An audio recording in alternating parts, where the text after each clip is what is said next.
început cu o pauză de somn, acum s-a trezit. Da?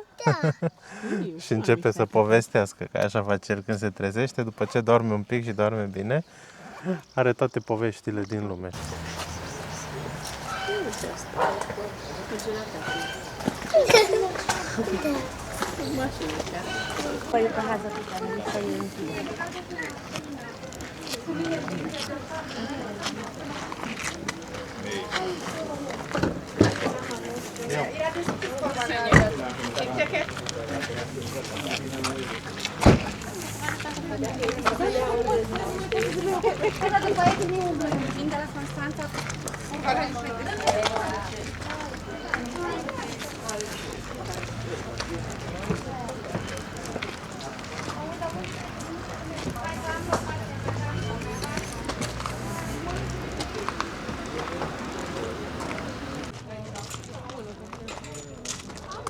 Poftim? Ar fi bună o cafea?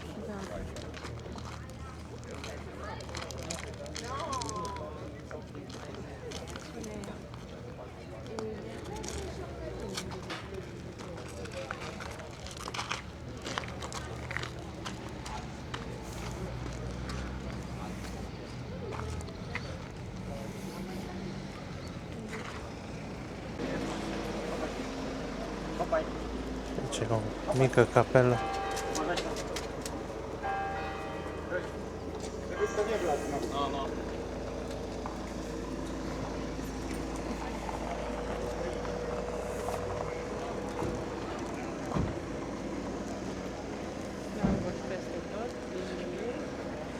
Cum era și de așteptat de altfel.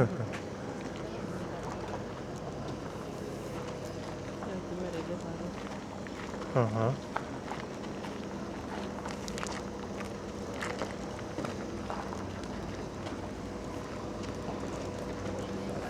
Fiindcă tot e așa uniform. Da, pe asta zic că e foarte fain, numai păcat că mașinile astea strică tot aspectul, sincer.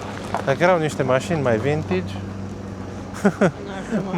mai era cum mai era, dar bine, oricum satul arată superb, view-ul este superb, cu muntele ăsta aici.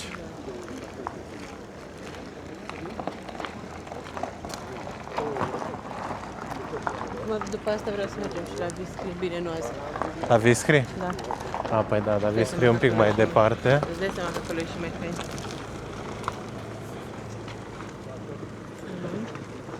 Da, o să ajungem și la Viscri. Știi că îți place aici?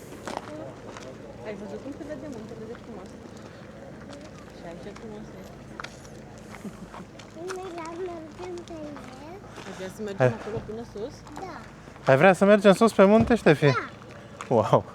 Nu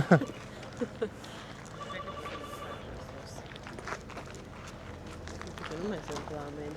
Doar la drumul de aici. Mergem cu drona, Ștefi, dacă vrei. Vrei?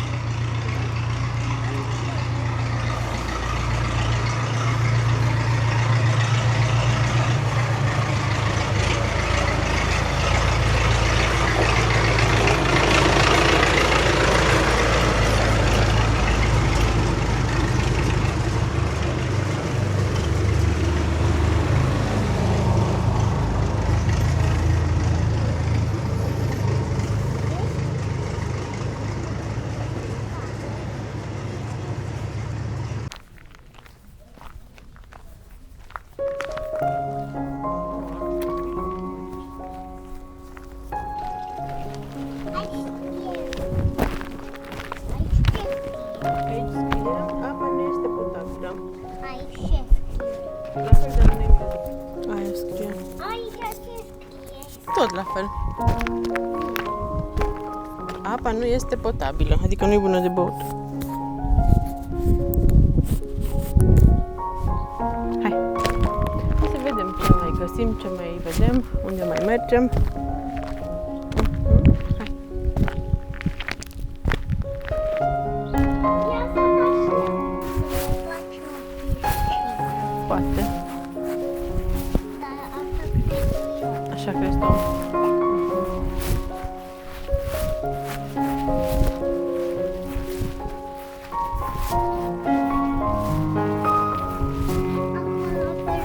pe eu. Da. Înseamnă că se va face și Poate că da.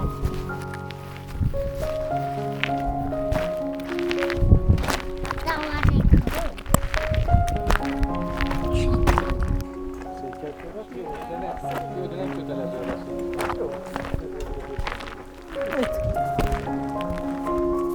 dar eu să nu mai vin acolo la apă. Asta e la apă.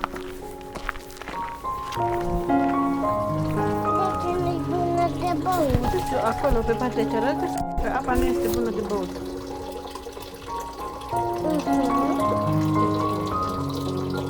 Poate a fost bună.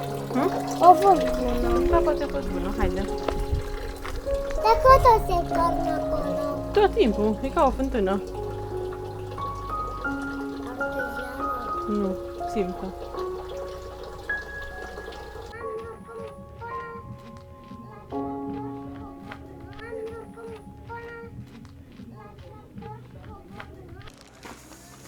Mergem să mai vedem ce mai este pe aici.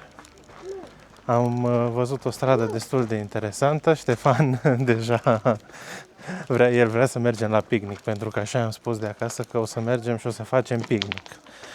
E adevărat, o să mergem și o să facem și picnic. Cred că cel mai probabil picnicul se va întâmpla pe la cetatea Trascăului, în Colțești, următorul sat un pic mai în față. Aici deja e destul de aglomerat. Noi am ajuns dimineața, dar se pare că nu foarte dimineață. E plin efectiv de oameni. Cam așa arată vibe-ul pe aici. Dar na, fiind un sat turistic până la urmă, e bine. Prețurile pe la mini-restaurantele astea ale lor sunt așa și așa. Nu sunt nici foarte mari, dar nici foarte mici. O să vedem mai în față cât e. Am trecut deja pe acolo și am văzut prețurile la burgeri, langoși și așa mai departe, dar nu le mai rețin, doar că atunci când le-am văzut mi s-a părut că sunt cam mari. Uite aici, de exemplu, avem o listă de prețuri, numai că nu prea le înțeleg. Astea cred că sunt chiurtoși. Este 30 de lei un chiurtoș, indiferent cu ce vrei să fie, au cu scorțișoară, zahăr, cocos, nucă. Na, mi se pare mult, sincer, pentru un chiurtoș. Aici sunt ceva langoși, nu prea văd prețurile. Adică sunt expuse, dar nu le văd eu de aici. Săpun artizanal, cred că făcut din soia sau ceva, ceară naturală. Da. Săpun, zic, din acolo aveau și săpun. Da. 20 de lei. Te ajută și azi la mașină, nu-ți la mine. Dar se poate cu cardul, peste tot se poate plăti cu cardul astăzi.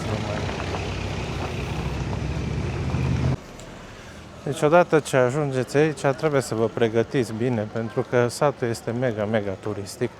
Cum noi ne-am nimerit și în weekend, e duminică astăzi, probabil din cauza asta e și mai aglomerat. Dar, na, multe obiecte artizanale, covoare, văd că fac coșuri, tot felul de lucruri.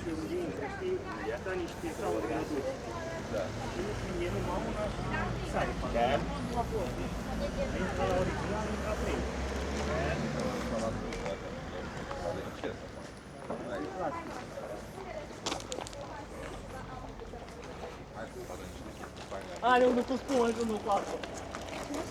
Am ăla șmecher.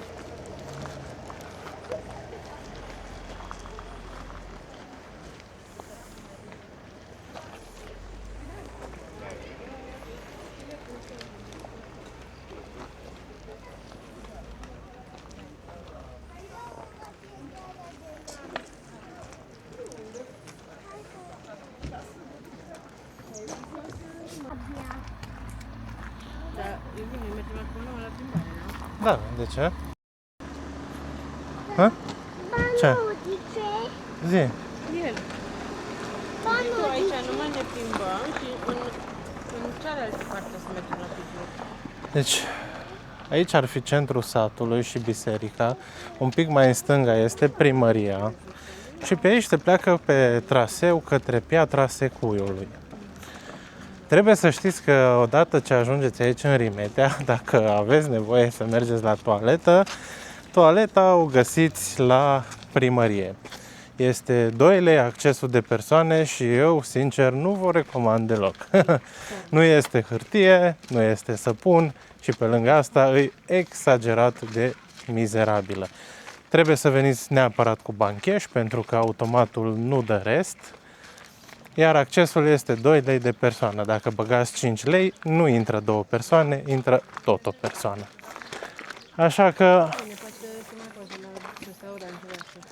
vă recomand să mergeți fie la un restaurant, fie la un bar, fie oriunde, dar nu aici. Deși, dacă totuși aveți o urgență, e bine de știut că la primărie se află o toaletă cu 2 lei. Și chiar de 2 lei. Și cum zice Carmen, chiar de 2 lei. Exact acolo mergem, Ștefan, sus pe munte.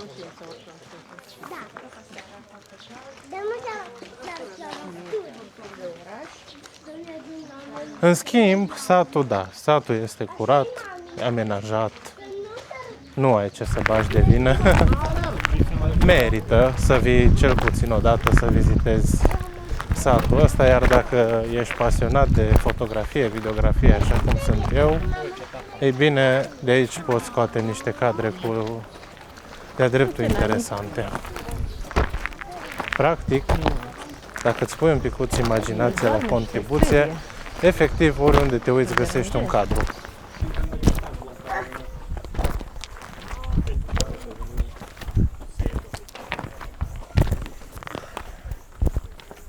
Am ajuns pe drumul care duce spre Piatra Secuiului. Nu o să urcăm foarte mult, nu o să ajungem în vârful dealului. În schimb, am luat ceva cadre cu drona în vârful muntelui, că nu-i deal. Uite, hai să vă arăt. Cam așa arată situația. Am luat ceva cadre cu drona, nu cine știe ce, pentru că nu știu din ce cauză sunt interferențe pe aici și nu m-am riscat să merg. Inițial am vrut să merg până sus pe munte, dar fiind interferențe am zis că mai bine nu.